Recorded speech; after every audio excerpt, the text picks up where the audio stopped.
तर नमस्कार मैत्रिणींनो, आता इथं मी करणार होते भाजी. आता भाजी कोणती करणार होते ते कळेनच तुम्हाला.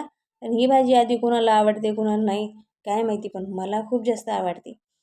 खूप छान लागते ही भाजी नाही का.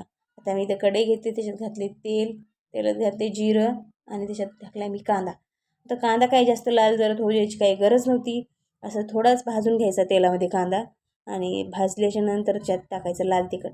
हे बघा, खूप छान भाजी लागते. ह्या भाजीची ना भाकर पण अशी खूप छान लागते आणि ह्या भाजीची भाकर करतात माहिती आहे का, खूप छान लागते. यात लाल तिखट जरा कमी तिखट होतं म्हणून त्याच्यात मी जास्त घातलेलं, कारण की लाल तिखट थोडी भाजी आंबूस आंबूस लागते, आंबट आंबट लागते, छान लागते. इतकी छान लागते ना भाजी, खूप छान.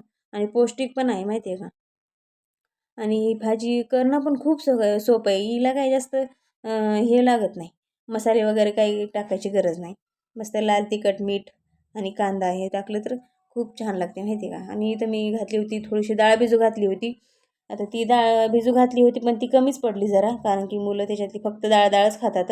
आणि डाळ इथं थोडी डाळ कमी पडली होती म्हणून मी थोड्या वेळाने आणखीन परत डाळ टाकली आहे. त्याच्यात थोडंसं टाकलं आहे मीठ चवीनुसार. आणि मग नंतर परत एकदा हलवून घेतले, मस्त असं शिजू दिले तिला. आणि ही भाजी करायला पण सोपी आणि खायला पण एकदम चविष्ट नाही का. तुम्ही पण करा, तुम्ही पण खा आणि माझ्या चॅनल सबस्क्राईब करा. धन्यवाद.